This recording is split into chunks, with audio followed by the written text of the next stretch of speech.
Well, I think we've got to start with where on earth are things now going in Iran? Because, as we discussed earlier in the week, James, President Trump appeared to step back from the brink, said that he wasn't going to be bombing Iran's energy and power facilities for 5 days while he gave talks that he claimed were taking place with Iranian officials time to bear fruit.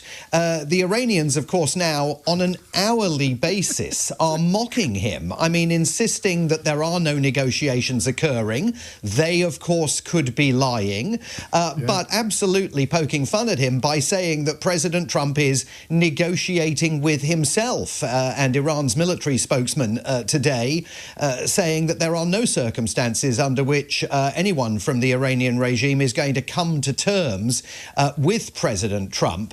If you look at this 15-point peace plan, this sort of new cunning plan that the Americans believe that the Pakistanis have conveyed to the Iranians, and there's all sorts of stuff going on here because Pakistan really wants to project itself as the powerful mediator in these conversations. Have they really sent that peace plan to the Iranians? They say they have. If you look at the plan itself, in as much as it is being reported by pro-Netanyahu Channel 12 television of Israel, it appears to reveal President Trump's own mendacity. I mean, this is a plan that calls on the Iranians to hand over and agree to destroy their nuclear sites in Fordo, in Isfahan. Hang on a minute. All the nuclear sites. Hang on a minute. minute. Exactly. Exactly. All the nuclear sites that President Trump to this day maintains were completely obliterated last year. It calls for the International Atomic Energy Agency to have access and transparency over Iran's nuclear activities. That'll be the same IAEA that had access and transparency over Iran's nuclear activities under the JCPOA, the Iran nuclear deal, before Donald Trump, in his first term in office, withdrew American participation from the Iranian nuclear deal and essentially eviscerated the agreement. It also calls on Iran to hand over its stockpile of enriched uranium. That'll be the same stockpile of enriched uranium that President Trump says doesn't exist because Operation Midnight Hammer destroyed it. And then there's what the president had to say in the Oval Office yesterday about the disposition of Iran in its current incarnation following 3.5 weeks of US and Israeli bombardment. Let's take a listen. They have no Air Force left. They have no anti-aircraft equipment left, no radar left, no leaders left. The leaders are all gone. Nobody knows who to talk to.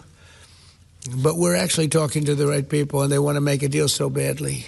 The leaders have all gone. Nobody knows who to talk to, but we're talking to the right people. Yeah, this that's a relief. Top person, Phew. Apparently the Iranian parliamentary spokesman, Yeah. speaker rather. But also when he says there, you know, that Iran's military has been destroyed and they've got no facilities at their disposal. This is the same Iran that only yesterday the president conceded had fired 100 missiles at the USS Abraham Lincoln, every one of which he says was intercepted by the United States and Israel, and so it posed no threat to the aircraft carrier. Now, either they've got no nuclear capacity, no ballistic missile capacity left, no military capacity left, and they're on their knees begging to make a deal, or they're still in a position where they can fire 100 missiles at an American aircraft carrier, and also 2 missiles that were sent in the direction of the US-UK base in Diego Garcia over the weekend, one of which reached its target. So how you know what is true and what is not in this telling of events that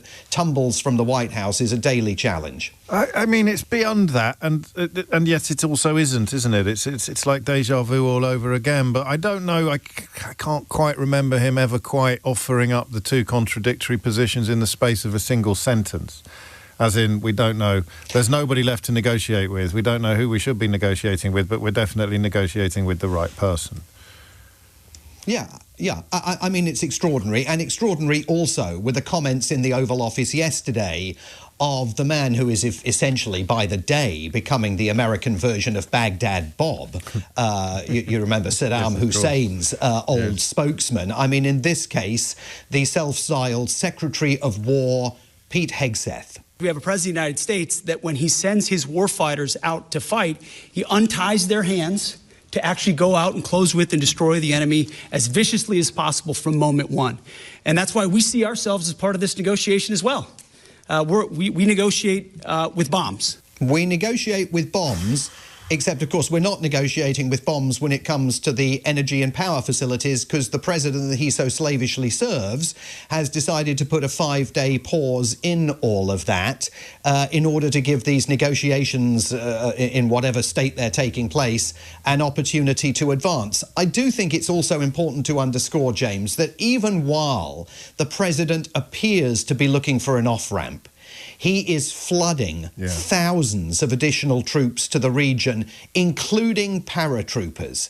And it is perfectly possible that what we're witnessing here is not the Blackadder presidency, you know, where he stumbles from one cunning plan to another to find a way of bringing it to an end, and then they all blow up in his face and he just continues down the path that he was on previously. It is possible that what he's trying to do is simply delay things in order to get those additional military facilities to the region. And the idea that the 82nd Airborne is being sent in, I mean, these are paratroopers. These are people who jump out of aeroplanes and land on enemy terrain. It is boosting speculation here that he may be considering a limited, maybe not so limited, deployment of ground troops. And the difficulty about that is not only that it would be highly risky in terms of the military mission, whether the military mission is to control Kharg Island in the Strait of Hormuz and or try and find the enriched uranium that he claims was destroyed last summer. Also, it would be political kryptonite here because he has not prepared the American public in any way for the deployment of ground forces and the real possibility of a substantial uptick in American fatalities in this war zone. He never even prepared the American public for the war generally in the first place. But the idea that he's sending the 82nd Airborne in is either a psychological pressure point designed to force the Iranians to the table, or he's really got a plan to escalate. Yeah, I mean, yeah, well, a table that they're already at, that they were at in Geneva. So, exactly, that they were at in Geneva. So you can't rule anything out, up to and including the idea that he'll launch another US-led Middle Eastern war in direct contravention and ignorance of all the lessons that were learned last time a US president did that. Here's a couple of things.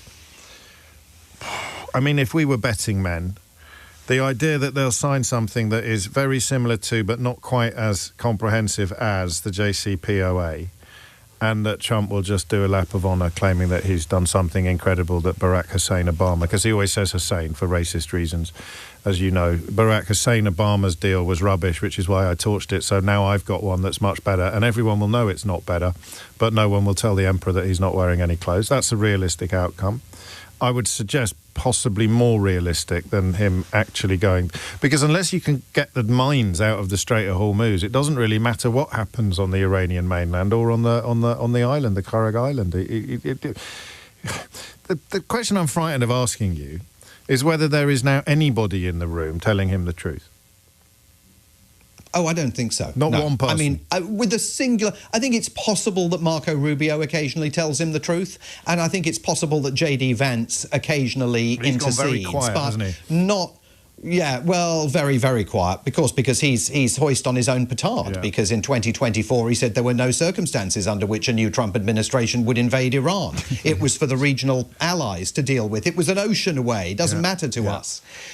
So he's got a problem there. I don't think there are no restraining influences on this presidency in any meaningful way. I mean, when he twisted himself up yesterday into a pretzel by claiming that regime change has already taken place. I mean, that almost appeared to be him, again, preparing the ground to declare mission accomplished. A new Ayatollah in charge may not end up being the son of the old Ayatollah, could end up being the Speaker of the Iranian parliament if the Iranians were to play ball with this negotiating process. I mean, it would give him some opportunity to claim that he'd won a victory, I suppose. But then what does he say to the Iranian people? I mean, to the people that he was telling in the early hours of March the 1st to rise up and prepare to take control of their own destiny. How does that work if he basically does what he's done in Venezuela, takes control of the oil and gas and keeps the regime in place while trying to condition its behaviour? Are the Iranian people going to be expected to go along with that? It's going to become incredibly difficult. The only advantage to him of that would be that he would be able, in some fashion, to withdraw and try and start focusing on the domestic issues that he urgently needs to focus on ahead of November. Finally, the mail-in, the Florida voting scenario, which again defies analysis, really, but here we are trying. Yeah, so there was an election yesterday in Palm Beach, literally in Mar-a-Lago's constituency in the Sunshine State of Florida, and it was for a vacant seat in the Florida State Legislature, not Congress, but the Florida State House. And there are two interesting aspects to this story. First, the most important aspect of this story is the Democrats won it. Yeah. A solidly Republican seat. They turned it over. And that is giving Democrats reason to dream that Florida might be back in play as a battleground state. But even more tantalizingly, Donald Trump, of course, is a registered voter in Florida out of Mar-a-Lago. So he had a vote in this election and he cast his ballot. But he didn't show up in person. What? He did it by postal vote. But surely not. Postal vote. But that's the end of the world as we know it.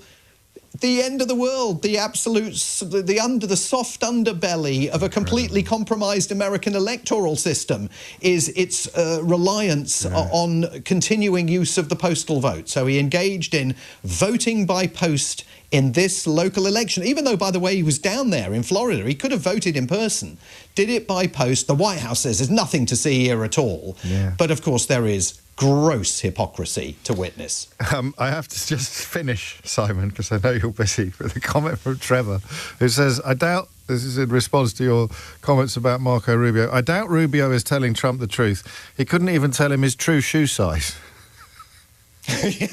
Yes, those pictures are fantastic. Fantastic.